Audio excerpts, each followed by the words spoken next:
प्रेम क्या है? जीना और जानना तो आसान है, लेकिन कहना बहुत कठिन है। जैसे कोई मछली से पूछे कि सागर क्या है, तो मछली कह सकती है यह है सागर, ये रहा, चारों तरफ वही है। लेकिन कोई पूछे कि कहो क्या है, बताओ मत, तो बहुत कठिन हो जाएगा मछली को। आदमी के जीवन में भी जो श्रेष्ठ है, सुंदर है और सत्य है, उसे जिया जा सकता, जाना जा सकता, हुआ जा सकता, लेकिन कहना बहुत मुश्किल है। और दुर्घटना और दुर्भाग्य यह है कि जिसमें जिया जाना चाहिए, जिसमें हुआ जाना चाहिए, उसके संबंध में मनुष्य जाति 5-6 हजार वर्ष से केवल बातें कर रही है। प्रेम की बात चल रही है, प्रेम के गीत गाए जा रहे हैं, प्रेम के भजन गाए जा रहे हैं, और प्रेम का मनुष्य के जीवन में कोई स्थान नहीं है। अगर आदमी के भीतर खोजने जाएं तो प्रेम से ज्यादा असत्य शब्द दूसरा नहीं मिलेगा। और जिन लोगों ने प्रेम को असत्य सिद्ध कर दिया है और जिन्होंने प्रेम की समस्त धाराओं को अवरुद्ध कर दिया है, और बड़ा दुर्भाग्य यह है कि लोग समझते हैं वे ही प्रेम के जन्मदाता भी हैं। धर्म प्रेम की बातें करता है, लेकिन आज तक जिस प्रकार का धर्म मनुष्य जाति के ऊपर दुर्भाग्य की भांति छाया हुआ है, उस धर्म ने ही मनुष्य के जीवन से प्रेम के सारे द्वार बंद कर दिए। और न इस संबंध में पूरब और पश्चिम में कोई फर्क है, न हिंदुस्तान में और न अमेरिका में कोई फर्क है। मनुष्य के जीवन में प्रेम की धारा प्रकट ही नहीं हो पाई, और नहीं हो पाई तो हम दोष देते हैं कि मनुष्य ही बुरा है, इसलिए नहीं प्रकट हो पाई। हम दोष देते हैं कि मन ही जहर है, इसलिए प्रकट नहीं हो पाई। मन जहर नहीं है, और जो लोग मन को जहर कहते रहे, उन्होंने ही प्रेम को जहरीला कर दिया, प्रेम को प्रकट नहीं होने दिया। मन जहर हो कैसे सकता है? इस जगत में कुछ भी जहर नहीं है। परमात्मा के सारे उपक्रम में कुछ भी विष नहीं है, सब अमृत है। लेकिन आदमी ने सारे अमृत को जहर कर लिया है, और इस जहर करने में शिक्षक, साधु संत और तथाकथित धार्मिक लोगों का सबसे ज्यादा हाथ है। इस बात को थोड़ा समझ लेना जरूरी है, क्योंकि अगर ये बात दिखाई न पड़े तो मनुष्य के जीवन में कभी भी प्रेम भविष्य में भी नहीं हो सकेगा। क्योंकि जिन कारणों से प्रेम नहीं पैदा हो सका है, उन्हीं कारणों को हम प्रेम प्रकट करने के आधार और कारण बना रहे हैं। हालतें ऐसी हैं कि गलत सिद्धांतों को अगर हजारों वर्ष तक दोहराया जाए तो फिर हम ये भूल ही जाते हैं कि सिद्धांत गलत हैं, और दिखाई पड़ने लगता है कि आदमी गलत है, क्योंकि उन सिद्धांतों को पूरा नहीं कर पा रहा है। मैंने सुना है एक सम्राट के महल के नीचे से एक पंखा बेचने वाला गुजरता था और जोर से चिल्ला रहा था कि अनूठे और अद्भुत पंखे मैंने निर्मित किए हैं। ऐसे पंखे कभी भी नहीं बनाए गए, ये पंखे कभी देखे भी नहीं गए हैं। सम्राट ने खिड़की से झांक के देखा कि कौन है जो अनूठे पंखे ले आया। सम्राट के पास सब तरह के पंखे थे, दुनिया के कोने कोने में जो मिल सकते थे। और नीचे देखा, गलियारे में खड़ा हुआ एक आदमी, साधारण 2-2 पैसे के पंखे होंगे, और चिल्ला रहा है कि अनूठे, अद्वितीय। उस आदमी को ऊपर बुलाया और पूछा कि इन पंखों में क्या खूबी है, दाम क्या है इन पंखों के। उस पंखे वाले ने कहा कि महाराज, दाम ज्यादा नहीं है, पंखे को देखते हुए दाम बहुत कम है, सिर्फ 100 रुपए का पंखा है। सम्राट ने कहा 100 रुपए? ये 2 पैसे का पंखा जो बाजार में जगह जगह मिलता है, 100 रुपए दाम, क्या है इसकी खूबी? उस आदमी ने कहा, खूबी ये पंखा 100 वर्ष चलता है, 100 वर्ष के लिए गारंटी है, 100 वर्ष से कम में खराब नहीं होता है। सम्राट ने कहा, इसको देख के तो ऐसा लगता है कि सप्ताह भी चल जाए, पूरा तो मुश्किल है। धोखा देने की कोशिश कर रहे हो, सरासर बेईमानी, और वो भी सम्राट के सामने।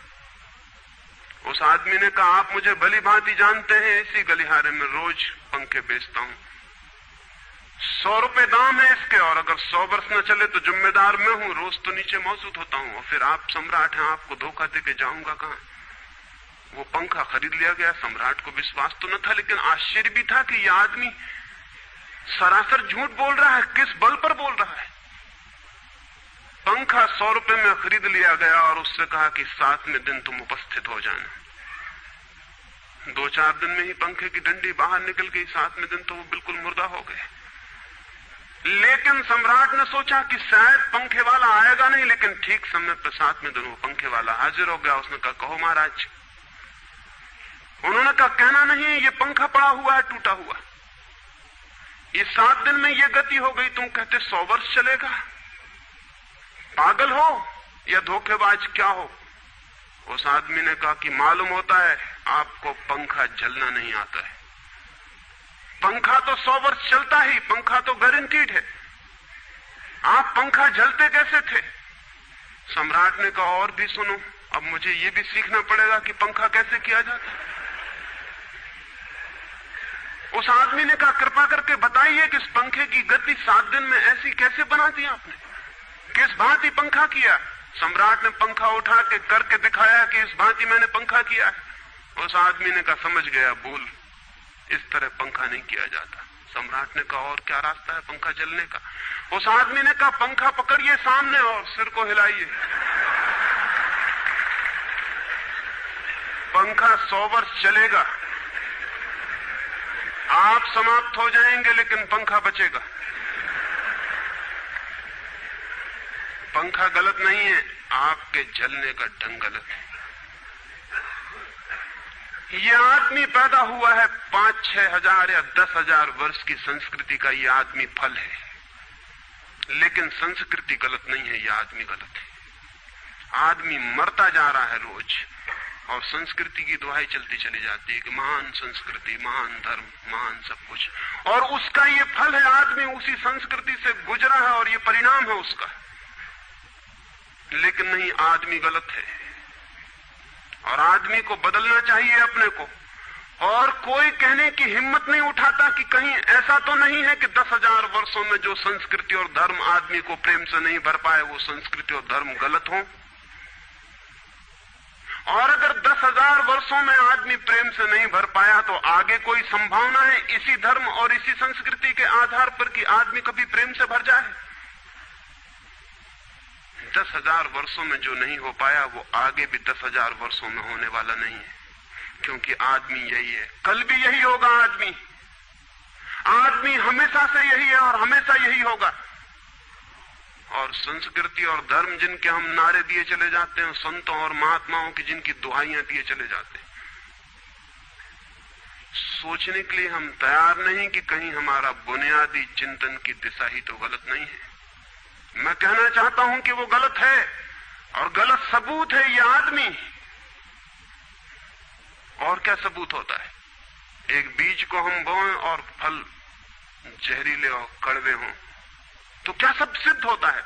सिद्ध होता है कि वो बीज जहरीला और कड़वा रहा होगा।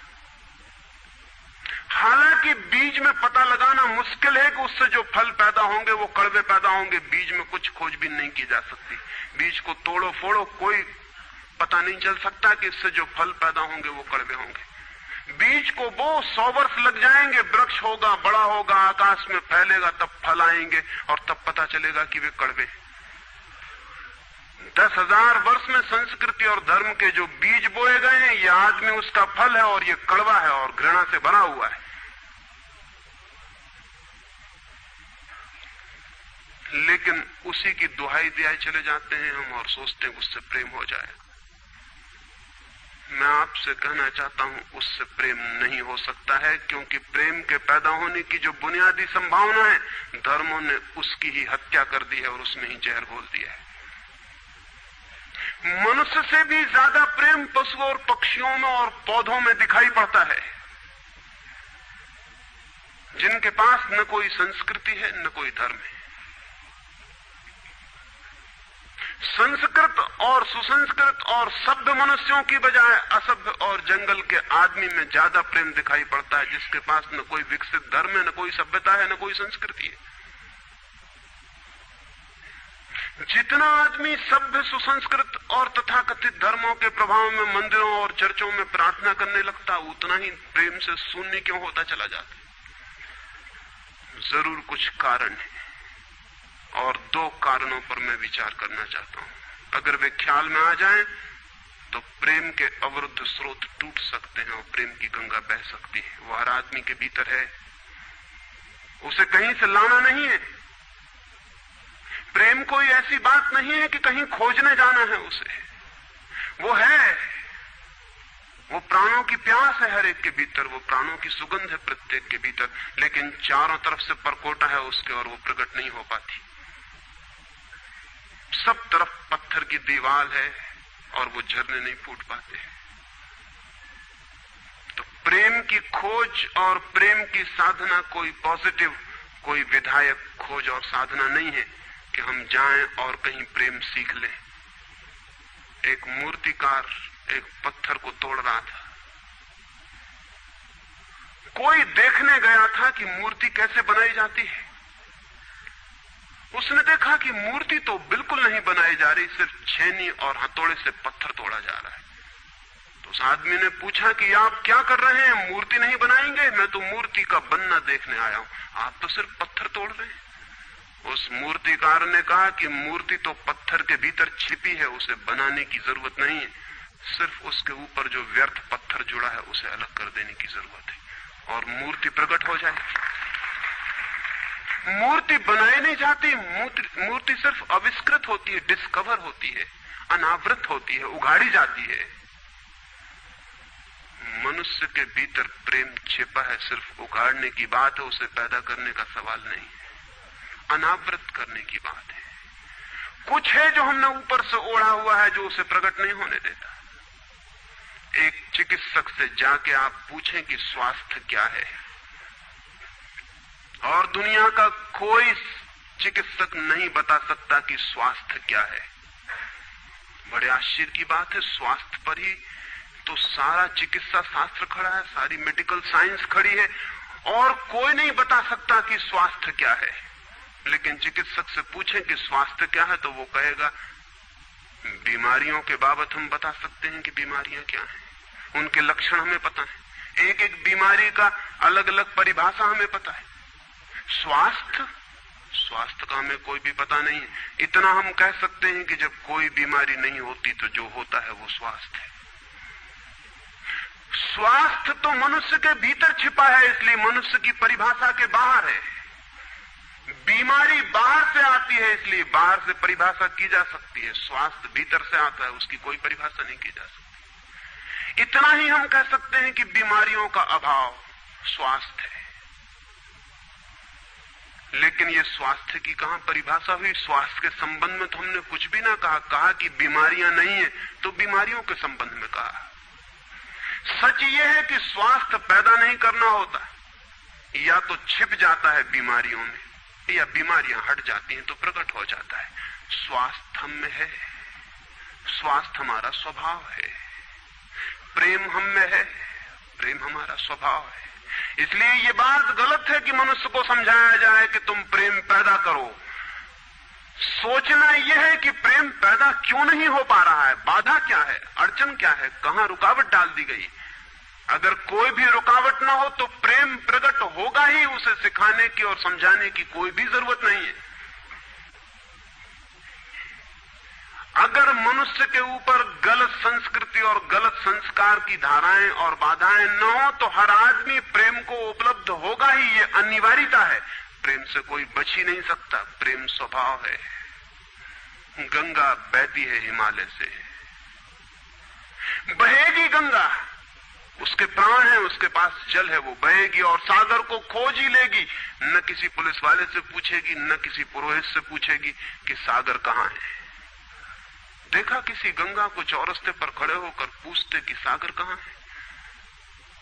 उसके प्राणों में है छिपी सागर की खोज और ऊर्जा है, तो पहाड़ तोड़ेगी, मैदान तोड़ेगी और पहुंच जाएगी सागर तक। सागर कितने ही दूर हो, कितना ही छिपा हो, खोज ही लेगी। और कोई रास्ता नहीं है, कोई गाइड बुक नहीं है कि जिससे पता लगा ले कि कहां से जाना है, लेकिन पहुंच जाती है। लेकिन बांध बांध दिए जाएं, चारों तरफ परकोटे उठा दिए जाएं, प्रकृति की बाधाओं को तोड़ के तो गंगा सागर तक पहुंच जाती है, लेकिन अगर आदमी की इंजीनियरिंग की बाधाएं खड़ी कर दी जाएं तो हो सकता है गंगा सागर तक न पहुंच पाए। ये भेद समझ लेना जरूरी है। प्रकृति की कोई भी बाधा असल में बाधा नहीं है, इसलिए गंगा सागर तक पहुंच जाती है, हिमालय को काट के पहुंच जाती है। लेकिन अगर आदमी ईजाद करे, इंतजाम करे, तो गंगा को सागर तक नहीं भी पहुंचने दे सकता है। प्रकृति का तो एक सहयोग है, प्रकृति तो एक हार्मनी है।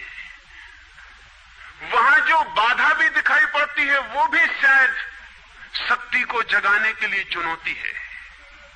वहां जो विरोध भी दिखाई पड़ता है वो भी शायद भीतर प्राणों में जो छिपा है उसे प्रकट करने के लिए बुलावा है।